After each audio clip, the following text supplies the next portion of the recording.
اچھا جی، بسم اللہ الرحمن الرحیم۔ آج ہم جانیں گے اعتکاف کے بارے میں۔ حضرت عبداللہ بن عباس رضی اللہ تعالیٰ عنہ سے روایت ہے کہ نبی اکرم صلی اللہ علیہ وسلم نے معتکف کے بارے میں ارشاد فرمایا کہ وہ گناہوں سے بچا رہتا ہے اور اس کو ان تمام اچھے کاموں کا جو وہ اعتکاف کی وجہ سے نہیں کر سکتا ایسے ہی بدلہ دیا جائے گا جیسا کہ نیکی کرنے والوں کو دیا جاتا ہے۔ حنفیہ کے نزدیک اعتکاف 3 قسمیں ہیں۔ نمبر 1 واجب اعتکاف۔ آپ نے کوئی منت اللہ تعالیٰ سے مانگی کہ یا اللہ میرا فلاں کام ہو گیا تو میں 1 دن کا اعتکاف کروں گی، یا اعتکاف آپ کے لیے یہ اعتکاف آپ کے لیے واجب ہو گیا۔ اب جتنے دن کی منت مانی ہے وہ پوری کرنی ہے۔ آپ کو یہ تو معلوم ہے کہ اعتکاف میں روزہ رکھنا ضروری ہوتا ہے۔ ہمیشہ جو منت بھی اللہ تعالیٰ سے مانگیں اپنی قوت دیکھ کر مانگا کریں۔ اچھا جی، دوسری اعتکاف کی قسم ہے وہ سنت اعتکاف۔ چونکہ ہمارے پیارے نبی صلی اللہ علیہ وسلم کو رمضان کے آخری عشرے کا اعتکاف فرمانے کی عادت تھی، اس لیے جو آخری عشرے کا اعتکاف کرے اس کا اعتکاف سنت اعتکاف ہوا، یعنی اسے سنت کا ثواب بھی مل جائے گا۔ تیسرا ہے نفل اعتکاف۔ اس میں آپ چاہے 1 دن کا اعتکاف کریں یا اس سے زیادہ کا، یعنی 1 عشرہ سے 1 دن بھی کم ہو، یہ اعتکاف نفل اعتکاف کہلاتا ہے۔ یعنی 10 دن سے کم میں جو اعتکاف ہو تو وہ نفل اعتکاف کہلاتا ہے۔ امام صاحب رحمۃ اللہ کے نزدیک تھوڑی دیر کا اعتکاف بھی جائز ہے، یعنی 1 گھنٹے کے لیے ہم نے اعتکاف بیٹھ لیا کہ ہم اس 1 گھنٹے کے اندر صرف اور صرف نماز پڑھیں گے، قرآن پڑھیں گے اور اللہ سے دعا کریں گے اور اعتکاف کی نیت کر لی، تو یہ بھی جائز ہے۔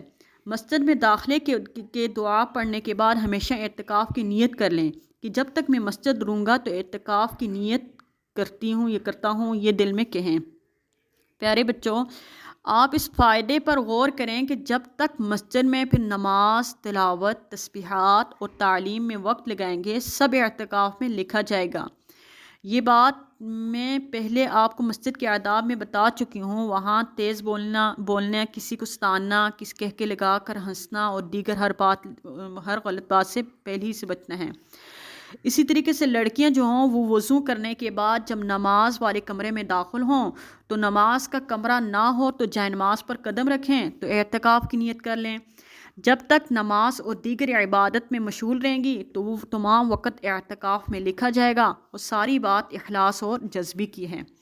اعتکاف کی فضیلت بہت زیادہ ہے۔ اس کی سب سے بڑی دلیل یہ ہے کہ حضور اقدس صلی اللہ علیہ وسلم ہمیشہ رمضان المبارک کے آخری عشرے کا اعتکاف فرماتے تھے۔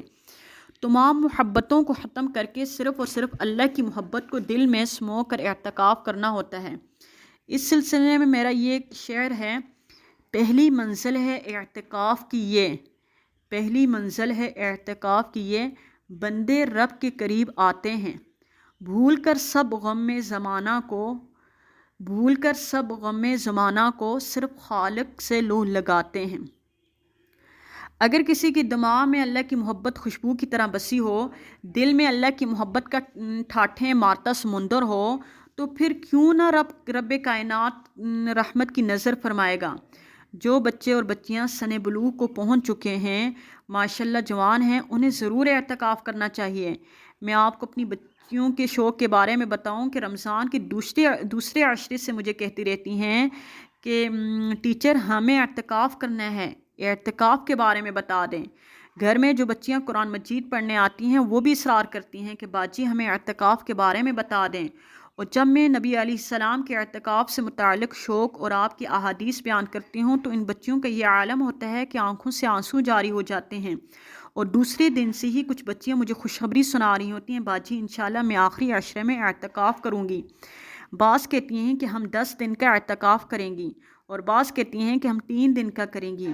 پھر عید کے بعد جب ملتی ہیں تو اللہ سے محبت کے واقعات بتاتی ہیں کہ اعتکاف کے دنوں میں ان کی جو کیفیت ہوئی اس کی پوری تفصیل بیان کرتی ہیں کہ میں اپنے رب کے حضور خوب شکر ادا کرتی ہوں کہ اے میرے رب، تو نے مجھے اتنی پیاری بچیاں عطا فرمائی، میں تو بڑی ہی ناچیز بندی ہوں، شاید ان بچیوں کی محنت اور محبت میری بخشش کا سبب بن جائے۔ انس رضی اللہ تعالیٰ عنہ سے روایت ہے نبی علیہ السلام رمضان کے آخری عشرے میں اعتکاف فرمایا کرتے تھے. ایک سال آپ اعتکاف نہیں کر سکے تو اگلے سال 20 دن کا اعتکاف فرمایا. جس نے رمضان کے آخری عشرے میں 10 دن کا اعتکاف کیا تو وہ اعتکاف مثل 2 حج اور 2 عمروں کے ہوگا. یعنی سبحان اللہ, جس نے رمضان کے آخری عشرے میں 10 دن کا اعتکاف کیا تو وہ اعتکاف 2 حج کے برابر اور 2 عمروں کے برابر ہوگا, یعنی اتنا ثواب ملے گا. سبحان اللہ. عبداللہ بن عباس رضی اللہ تعالیٰ عنہ سے روایت ہے نبی علیہ السلام نے اعتکاف کرنے والوں کے بارے میں فرمایا کہ وہ مجھے اعتکاف کی وجہ سے مسجد میں مقید ہو جانے کی وجہ سے گناہوں سے بچا رہتا ہے اور اس کی نیکیوں کا حساب ساری نیکیاں کرنے والے بندے کی طرح جاری رہتا ہے اور نامہ اعمال میں لکھا جاتا رہتا ہے. عائشہ صدیقہ رضی اللہ تعالیٰ عنہ سے روایت ہے نبی علیہ السلام نے رمضان کے آخری عشرے میں اعتکاف فرماتے تھے. وفات تک آپ کا یہ معمول رہا. آپ صلی اللہ علیہ وسلم کے بعد آپ کی ازواج مطہرات اہتمام سے اعتکاف کرتی رہیں. اچھا جی, اعتکاف کے سلسلے میں مساجد کی فضیلت. لڑکوں اور مردوں کے لیے تو سب سے افضل جگہ مسجد حرام ہے, پھر افضلیت کے بعد مدینہ منورہ کی مسجد نبوی ہے, پھر بیت المقدس کی مسجد اقصیٰ ہے, پھر اپنے شہر کی کوئی جامع مسجد, پھر اپنے علاقے کی مسجد. امام اعظم رحمۃ اللہ علیہ کے نزدیک اعتکاف کے لیے ایسی مسجد کا ہونا شرط ہے جس میں 5 وقت کی نماز ہوتی ہو. رمضان کے آخری عشرے میں اعتکاف کرنا صحیح احادیث سے ثابت ہے جو میں پہلے تحریر کر چکی ہوں, اور یہی سنت مؤکدہ ہے. اور فائدے کی بات یہ ہے کہ بعض کے اعتکاف کر لینے سے سب کی طرف سے کفایت ہو جاتی ہے. اب اعتکاف میں وقت کس طرح گزاریں؟ بعض لڑکے جب اعتکاف کے لیے مسجد میں بیٹھتے ہیں تو کچھ شرارتی لڑکے ان کو دنیا داری میں لگا دیتے ہیں, ہنسی مذاق کرتے ہیں, دنیاوی باتوں میں ان کو لگانے کی کوشش کرتے ہیں. آپ ایسے لڑکوں سے دور رہیں اور ان کی باتوں سے خود کو بچائیں. آپ یہ سوچ کر بیٹھے ہیں کہ آپ کے یہ اعتکاف میں بیٹھنا صرف اللہ کے لیے ہے. آپ کو نبی کی سنت پر عمل کرتے ہوئے انتہائی بردباری اور تحمل سے اعتکاف کرنا ہے.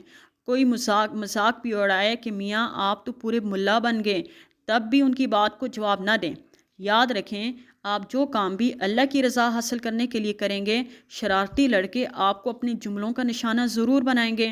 آپ صبر کریں, اپنی مخصوص جگہ میں جہاں آپ کے لیے پردہ لٹک رہا ہے تلاوت اور تسبیحات میں لگے رہیں. ترجمہ وغیرہ بھی پڑھیں, کچھ نوافل اور قضائے عمری پڑھیں.